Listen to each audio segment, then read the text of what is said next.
আমরা regular customer, সব সময় দারু খাই। আমার কোনো রাত দিন নাই, যখন চাইবেন তখন দারু দিতে হবে। হ্যাঁ, তোমার বাপের সম্পত্তি না, যখন আসবেন তখন পাবেন। আর ইচ্ছা মতো বাড়ি ঢুকে যাবো। শালা মাতাল। এই তো জার কিনলা তিয়া। আরে শালা দারু বেচে মোটরসাইকেল নিয়ে আন।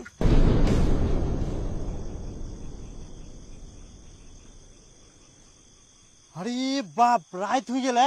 কটা বাজে দেখুন তো, রাত 2টা বাজি গেলে। এই বাপ, এতক্ষণ তো আমরা ইনে পুকুর পাড়া পড়েছি। ওই দীপু, ওই বাড়ি চ। ইনে তুইও শুতেছিস, ডাকাডাকি কিছু নাই। রাত 2টা বাজে, বাড়ি চ তাড়াতাড়ি, বাড়ি চ জতানে। 2টা বাজি গেলে? হ্যাঁ। কিন্তু মোক দারু খাওয়া হবে রে এখন। দারু? নালে মোর মাথার টিন হবে। রাত 2টার সময় তুই দারু পাবো কোনা? চ বাড়ি চ। না, মুই আগে দারু খাম, তারপর বাড়ি যাম। হ্যাঁ, এত রাতে তুই দারু পাবো? দারু ম্যানেজ হয়ে যাবে, মোক খাবাই হবে।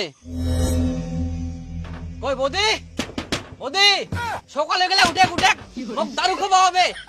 এক বোতল দারু বার করে দে। এখন যদি খালি বৌদি উঠে তাহলে তো দারু নাই, ঝাড়ু দিব, শান দিবে। হ্যাঁ, তুই চুপ কর তো, মোর নিচা ছুটি গেলে মোক দারু খাবাই হবে। বৌদি, বৌদি, আরে মা, দারু খাবো না, চ বাড়ি চ, বাড়ি যাবো। তুই যা, মোক দারু খাওয়া হবে।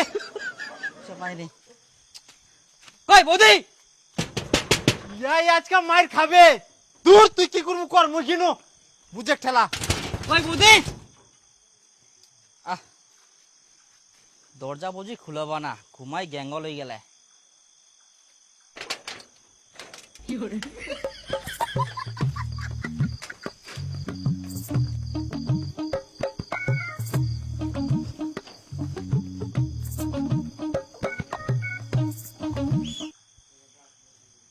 কই বৌদি, বৌদি, উঠ না উঠ, এক বোতল দারু দে। সকাল হয়ে গেলে তা তোমরা ঘুমান, উঠো।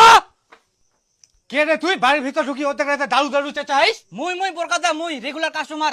এনা বৌদি ডাকেন না, এক বোতল দারু দিবা কই। আচ্ছা, তুই বাইরে ঢুকলু কি করি? আর তোর দরজাটা কে খুলে দিল? মুই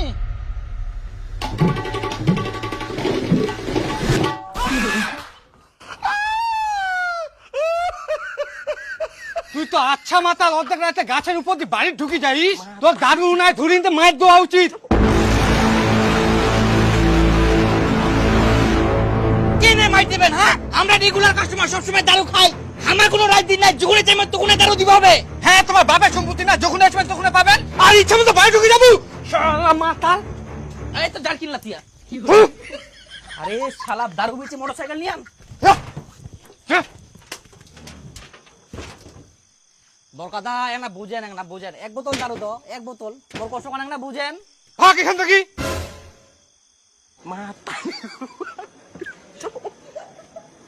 মাতারি গো ভাই।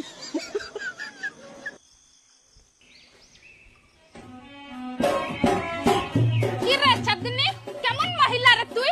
তোর ভাতারটাকে একটু সামলাই রাখতে পারিস না? সাবধান করতে পারিস না? কেন রে দারুয়ালি, কি হচ্ছে? কি আবার হবে? তোর ভাতারটা কখনো অর্ধেক রাতে, কখনো ভোরবেলা উঠি উঠি দারু নিবা যাচ্ছে আমার বাড়ি। ভোরবেলা উঠি দারু? হাই ভগবান, এই ফের দুয়ার ছুটিছে এখানে। দারু খাওয়াবে, দারু দারু দে। সকালবেলা ঘুম থেকে না উঠতেই দারু খাবা চলে আসিস? মাতালের আবার সকাল সন্ধ্যা আইকে নাকি দারু খাওয়া মেনা, খড়াই গেলে এখন দারু খাওয়া দে। এত সকালে ফের দারু পাইস? নাই, বানবা হবে তারপরে। বানাবা হবে এখন, মোর দারু লাগিবে যে বাসিয়া দেশিয়া যাই কে না বার করে দে। মানে কি আর কহি, নে ধর। এই তো ছে তাই করে বুঝিস। আর পয়সা মই বিকাল বেলা আরেকবার খাম, তখন দিয়ে দিম। হ্যাঁ, সবগুলা একবারই। আই দেখ, সকালবেলা আসিয়া ফের টাকা নিয়ে আসেনি। মাতালগুলোর কাইচা আর ভালো লাগেনি। বিকালবেলা দিবা চাই আর দিবে না। দিম দিম দিম, চেঁচাইস না। মোর ভাতাটা যদি সন্দেহ করে মা, ওরকম আবার কেউ করে নাকি? রাত নাই, দিন নাই, সকাল নাই, যখন তখন ঢুকি যাচ্ছে বাড়ি। সাবধান করিস। কিসের আবার সাবধান করব? তোরা দারু বেচা বন্ধ করে দিলেই তো ঝামেলা করবে না এরা। তোর বড়ের অত্যাচারে আমি দারু বিক্রি করা বন্ধ করে দিম নাকি? শুধু আমার বড়ের জন্য না, সবার জন্যই। তোরা যদি দারু বিক্রি করা বন্ধ করে দিস, এই মাতালগুলো একটু ভালো হয় আর আমরা শান্তি করে সংসার করতে পারি। হ্যাঁ, লেখাটা কইস। তোমার মাতাল বড়গিলাকে দারু খাওয়া বন্ধ করিবা কা, তারপরে আমরাও দারু বিক্রি করা বন্ধ করে দিমু। তোরা দারু বিক্রি করা বন্ধ করে দিলে তোরা পাবে না, আর ওরা খাওয়া বন্ধ করে দিলে তো আমরা বিক্রি করব না। তুই আগে বন্ধ কর। হ্যাঁ, দারু বিক্রি করা নিয়ে বন্ধ করবে না। আর তুই কিরকম মহিলা, তোর বাড়ি মই দারু খাওয়া যাক, তোরা তো কামাই হচ্ছে না মোর নামে উল্টে নালিশ করবা আসিয়া মুই বুঝাং সকাল সকাল মোর জন্য দারু নিয়ে এসে এক বোতল ও ঝগড়া লাগবা আসিয়া চুপ কর মা